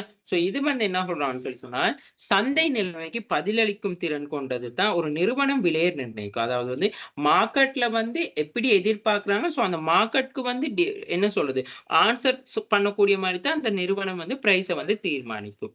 சரியா? சோ இப்படி இருக்கக்குள்ள மற்றவர்கள் வந்து அதாவது வந்து இதை வந்து ஒரு நிறுவனம் வந்து பின்பற்றும் மறைமுக ஒப்பந்தத்தின் மூலம், அதாவது ஒரு நிறுவனங்களுக்கு இடையிலான எக்ரிமெண்ட் மூலமா வந்து அதை பின்பற்றி கொண்டு போறாங்க. உதாரணமா வந்து இப்ப இந்த ஒன்டர்பிரனர் இருக்காங்க தெரியுமா, அந்த ஒன்டர்பிரனர் வந்து அவங்களோட தேவை மற்றும் அவங்களோட செலவுகளை வந்து மதிப்பீடு செஞ்சு அவங்க முதல்ல அந்த விலையை வந்து சேஞ்ச் பண்ணக்குள்ள அதை ஃபாலோ பண்ணி மற்ற நிறுவனங்கள் என்ன செய்யணும், மறைமுகமா வந்து தங்களோட நிறுவனத்தின வந்து விலையில வந்து சேஞ்ச் பண்ணுவாங்க. அதாவது ஒரு நிறுவனத்தை பின்பற்றி வந்து மற்ற நிறுவனங்கள் வந்து அந்த நிறுவனத்தை அதாவது மறைமுகமா பின்பற்றி தங்களோட பிரைஸை வந்து சேஞ்ச் பண்ணி கொள்ளுவாங்க. அதாவது மார்க்கெட்ல வந்து இப்ப எப்படி டிமாண்ட் இருக்கு, மார்க்கெட்ல என்ன ஸ்ட்ராட்டஜிஸ் இருக்கு, மார்க்கெட்ல என்னென்ன சேஞ்சஸ் இருக்கு, அதெல்லாம் பேஸ் பண்ணி ஒரு பிரைஸை வந்து செட் பண்ணுவாங்க. அப்படி பிரைஸை செட் பண்ணோம்னா சரி, அதை இப்போ ஒன்றை தானே இந்த மாதிரி விஷயங்கள் வந்து கூட யூஸ் பண்றது. ஸோ அப்படி இருக்கக்குள்ள வந்து அப்படி இருக்கக்குள்ள வந்து என்ன செய்வான்னு சொல்லி சொன்னா, அதே வந்து மறைமுகமா அந்த நிறுவனங்கள் வந்து என்ன செய்யணும்னா பின்பற்றும். அப்ப மறைமுகமா அந்த நிறுவனங்களும் பின்பற்றி சோ அவங்க மேற்கொள்ற அந்த பிரைஸ் ஸ்ட்ராட்டஜியை வந்து இவங்களும் யூஸ் பண்ணுவாங்க. இதுதான் வந்து பேரோமெட்ரிக் பிரைஸ் லீடர்ஷிப்னு சொல்லி சொல்றது. சரி. அடுத்தது வந்து இந்த கார்ட்டல் அண்ட் ஆர்கனைசேஷன் ஃபார்ம். அப்ப இங்க என்ன சொல்றான்னு சொல்லி சொன்னா, இதாவது வந்து தன்னலவாதிகள் குழுவால உருவாக்கப்பட்ட அமைப்பு. இந்த cartel organisation form by the group of oligopolist to the limit of competition among them. அதாவது ஒரு தன்னலவாத குழுவால உருவாக்கப்பட்டது. அதாவது அவங்களுக்கு இடையே வந்து இது போட்டியை வந்து கட்டுப்படுத்துறது. அதாவது வந்து தங்கள் ஒன்றுக்கொன்று சார்ந்து இருப்பது. ஒரு நிறுவனம் இன்னொரு நிறுவனத்தோட சார்ந்து இருப்பதை வந்து புரிஞ்சு கொண்டு போட்டி, அதாவது எந்த ஒரு கம்படிஷனும் இல்லாம வந்து இந்த நிறுவனங்கள் ஒன்றிணைஞ்சு வந்து செயற்படணும்னு சொல்லி சொல்றாங்க. சோ இப்படி ஒன்றிணைந்து செயற்படும் பொழுது வந்து அதாவது வந்து ரெண்டு முக்கிய செயல்பாடு இருக்கு. ஒண்ணு வந்து மார்க்கெட் ஷேரை வந்து அவங்க ஷேர் பண்ணிக்கொள்ளணும். அதுதான் ஷேரிங் த மார்க்கெட். அவங்களுக்குள்ள சந்தையை வந்து பகிர்ந்து கொள்ளணும். பிரைஸும் வந்து பிக்சிங்கா இருக்கணும். அதாவது பிரைஸும் வந்து ஒரு நிலையானதா இருக்கணும் நிறுவனங்களுக்கு இடையில. அப்படி இருக்கக்குள்ளதான் வந்து இந்த கார்ட்டல்னு சொல்ற விஷயம் வந்து, அதாவது கார்ட்டல் இந்த ஆர்கனைசேஷன் சொல்ற விஷயம் வந்து அங்க வந்து சக்சஸ் ஆகும். சரியா? சோ இந்த நிஜ உலகுல வந்து கார்ட்டலுக்கு ஒரு சிறந்த உதாரணம்னு சொன்னா பெட்ரோலியம் ஏற்றுமதி நாடுகள். அதாவது வந்து ஒப்கோ ஒரு குழுவால வந்து உருவாக்கப்பட்ட கார்டு. அதாவது அந்த நாடு பெட்ரோல் ஏற்றுமதி செய்யற நாடுகள் அவங்க எல்லாருமே ஒன்றிணைஞ்சு பெட்ரோலுக்கான பிரைஸ் வந்து ஓகே இந்த பிரைஸ்ல தான் இருக்கணும். சோ நாங்க வந்து இந்தந்த நாடுகளுக்கு நாங்க ஷேர் பண்றோம், இந்தந்த நாடுகளுக்கு நீங்க ஷேர் பண்ணணும்னு சொல்லி. சோ இதுதான் வந்து இந்த கார்ட்டலுக்கான ஒரு உதாரணமா இருக்கும். அப்ப கார்ட்டல வந்து மெயினா என்னது, நிறுவனங்கள்கிட்ட வந்து போட்டி இருக்கக்கூடாது, நிறுவனங்கள் வந்து ஒருத்தர் சார்ந்து இருக்குதுன்னு சொல்லி நிறுவனங்கள் வந்து ஒருத்தர் சார்ந்து இருக்குதுன்னு நாங்க சொல்றோம். அது மட்டும் இல்லாம வந்து தங்களுக்கு இடையில வந்து போட்டி இல்ல. அப்ப போட்டியிலிருந்து எதையும் இழக்காமல் வந்து அதாவது ஒன்றை ஒன்று இணைந்து சார்ந்து செயற்படுதுன்னு சொல்லி சொல்றோம். சோ அப்படி அந்த கார்ட்டல் மூலம் செயற்படக்குள்ள வந்து அவங்க மெயினா 2 விஷயங்களை வந்து ஃபாலோ பண்ணணும். ஒண்ணுதான் விலை நிர்ணயம், அதுதான் பிக்சிங் பிரைஸ். அப்ப நிறுவனம் தீர்மானிக்கிற பிரைஸ் வந்து பிக்ஸா இருக்கும். இணைஞ்சு செயற்படுற நிறுவனங்கள். அடுத்தது மார்க்கெட் ஷேர். அவங்க வந்து சந்தை வந்து ஷேரிங் வந்து அதாவது வந்து ஷேரிங் மார்க்கெட் சந்தை ஷேரிங் வந்து ஈக்குவலா அவங்க எடுத்துக்கொள்வாங்க. ஸோ இதுக்கான உதாரணம் பெட்ரோலியம்னு சொல்லி உதாரணம் வந்து கொடுத்துருவாங்க. the best example of the cartel, the real world organization of the petroleum exporting countries, it is the cartel form and the group of nations சொல்லி சொல்றாங்க. ஓகே.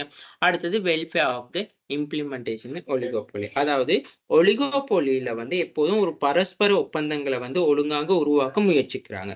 ஸோ அவங்க வந்து லாபத்தை அதிகரிக்கிறாங்க. அப்படி இல்லாட்டி அதாவது பிரைஸ் ஸ்ட்ராட்டஜியை கொண்டு வராங்க. ஸோ இப்படி இருக்கக்குள்ள வந்து வாடிக்கையாளர்கிட்ட இருந்து வந்து என்ன செய்யறாங்கன்னு சொல்லி சொன்னா குறைவான சராசரி செலவு. அதாவது வந்து இப்ப இந்த போட்டி நிறுவனங்கள்ட்ட இருக்கிற அந்த சராசரி செலவு வந்து குறைவான சராசரி செலவோட வந்து குறிப்பிட்ட சில நிறுவனங்கள் காணப்படுறதால அந்த நிறுவனங்கள் வந்து ஒன்றுக்கொன்று போட்டியிட்டு வந்து வாடிக்கையாளரை வந்து ஒரு குறிப்பிட்ட அளவுக்கு வந்து என்ன செய்யறாங்கன்னு சொல்லி சொன்னா அந்த பொருளை கொள்வனவு செய்ய தூண்டுறாங்க. ஸோ இப்படி இருக்கக்குள்ள வந்து என்ன செய்யறாங்கன்னு சொல்லி சொன்னா ஒரு சில நிறுவனங்கள் வந்து அதுக்குள்ளேயே வந்து விலையில்லா போட்டி முறைகளையும் கொண்டு வராங்க. அதாவது வந்து இப்ப ஸ்ட்ராட்டஜி விலையில்லா போட்டி முறை, விளம்பரப்படுத்தல், நல்ல சேவிஸ் கொடுக்கறது அந்த மாதிரி. ஸோ அப்படி இதை கொண்டு வரும் பொழுது வந்து என்ன நடக்குதுன்னு சொல்லி சொன்னா அப்படி இருக்கக்குள்ள என்ன நடக்குதுன்னு சொல்லி சொன்னா பாருங்க இங்க சொல்லியிருக்காங்க then the aggressive marketing strategy will be the largely adapted சொல்லி சொல்றாங்க. அப்ப அதாவது விலையில்லா போட்டி முறைகளை வந்து பயன்படுத்தும் பொழுது ஒரே விலையில வந்து அதாவது வந்து இப்ப பிரைஸ் வந்து ஒரே ஸ்ட்ராட்டஜி வந்து கொண்டு வராட்டியும் விலையில்லா போட்டி முறைகள் மூலம் வந்து இவங்க இந்த சந்தை அதாவது வந்து சந்தையில வந்து என்ன welfare implication of the oligopoly அதாவது வந்து சமூக நல் வந்து உருவாக்குறாங்க. இருப்பினும் வந்து போட்டி வந்து அங்க கண்டிப்பா அந்த ஒலிகோபோலி மார்க்கெட்லயும் போட்டின்னு சொல்ற விஷயம் வந்து காணப்படுது. ஓகே, ஸோ இது வந்து ஓவரால அட்டவணை. அப்ப ப்ராஃபிட் மேக்சிமைசேஷன் கண்டிஷன், அதாவது ப்ராஃபிட் மேக்சிமைசேஷன் கண்டிஷன் சொல்லி சொன்னா ஒவ்வொரு நிறுவனங்களும் வந்து பாருங்க எம்ஆர் சமன் எம்சி, எம்ஆர் சமன் எம்சி. இந்த பர்ஃபெக்ட் கம்பெரிசன் வந்து பி சமன் எம்ஆர் சமன் எம்சி. அப்ப நான் படிச்சிருக்கோம் லாபம் உச்சப்படுத்தணும்னு சொல்லி சொன்னா எம்ஆர் சமன் எம்சியா இருக்கும். பிரைஸ் வந்து செட்டர். மனோபொலி மார்க்கெட்னா என்னது? அதாவது வந்து பிரைஸை வந்து அவங்க தீர்மானிப்பாங்க, உருவாக்குபவர். ஒலிகோபொலியும் பிரைஸ் செட்டர், மனோபொலி காம்படிட்டரும் பிரைஸ் செட்டர். ஆனா பர்ஃபெக்ட் காம்படிஷன் என்னது? பிரைஸ் டேக்கர், விலையை வந்து ஏற்போனா செயற்படுவாங்க. மார்க்கெட் பவர், மார்க்கெட் பவர்னா சந்தை ஆதிக்கம். சந்தை ஆதிக்கம் வந்து மனோபொலி மார்க்கெட்டா இருக்கலாம், ஒலிகோபொலி மார்க்கெட்டா இருக்கலாம், மனோபொலி கம்பெரிசனா இருக்கலாம், அதிக அளவுல காணப்படும். அதாவது மார்ஜினல் காஸ்ட்டை விட பிரைஸ் வந்து கூடுதலையா இருக்கு. அப்ப சந்தை ஆதிக்கம் அதிக அளவு காணப்படுது. இதே பர்ஃபெக்ட் கம்பெரிசன்ல வந்து அப்படி இல்லை, சந்தை ஆதிக்கம் வந்து பெருசா இருக்காது. என்ன சொன்னா சந்தையால தீர்மானிக்கப்படுகின்ற விலையை தான் வந்து அந்த நிறுவனங்கள் வந்து பின்பற்றப்படும். என்ட்ரி கண்டிஷன், அதாவது உள்நுழைறதுக்கு வந்து மனோபொலி இல்ல வந்து தடை இருக்குது, சரியா? ஒலிகோபொலியில வந்து லிமிட்டட் என்ட்ரி, அதாவது குறிப்பிட்ட அளவு தடை காணப்படுது. மனோபொலி கம்பெடிஷனும் இந்த கம்பெடிஷன் அதாவது பர்ஃபெக்ட் கம்பெடிஷன்ல வந்து தடை காணப்படாது, அதாவது வந்து சுதந்திரம். நம்பர் ஆஃப் ஃபர்ம், அதாவது வந்து இப்ப மனோபொலியிலனா ஒரே ஒரு நிறுவனம் பாருங்க, தேசிய நீர் வடிகால் அமைப்பு சபை, மின்சார சபை, ஒரே ஒரு நிறுவனம். ஒலிகோபொலினா குறிப்பிட்ட சில நிறுவனங்கள், இப்ப பேங்க்ஸ் எடுத்துக்கொண்டா கமர்ஷியல், HNB, சம்பத் அந்த மாதிரி. இதே மனோபொலி கம்பெனிலன்னு சொன்னா அதே மாதிரி பர்ஃபெக்ட் கம்பெனில அதிக அளவான நிறுவனங்கள். ஸோ நீங்க இந்த சார்ட்டை பார்க்கக்குள்ள வந்து சிமிலர் கெப்பாசிட்டி, சிமிலர் கேரக்டரிஸும் இருக்கு, அதே மாதிரி வந்து என்ன சொல்றதுன்னு சொல்லி சொன்னா அதே மாதிரி எதிரான கேரக்டரிஸும் இருக்கு. ஸோ இப்போ எக்ஸாம்ல வந்து சிமிலர் கேரக்டரிஸ் கேட்ட ஏதாவது 2 கம்பெனியை பயன்படுத்தி ஸோ அதையும் நீங்க சொல்ல தெரியணும். இப்போ பாருங்க பர்ஃபெக்ட், இப்போ எல்லா நிறுவனத்துக்கும் சிமிலர் கேரக்டரிஸ்னா இதை சொல்லலாம். ஸோ 3 நிறுவனங்களுக்கு மட்டும் சிமிலர் கேரக்டரிஸ் இருக்குது பாருங்க, ability to the set the price. அதே மாதிரி மார்க்கெட் பவரும் இந்த 3 நிறுவனங்களுக்கும் ஒரே மாதிரி கேரக்டரிஸ் இருக்கு.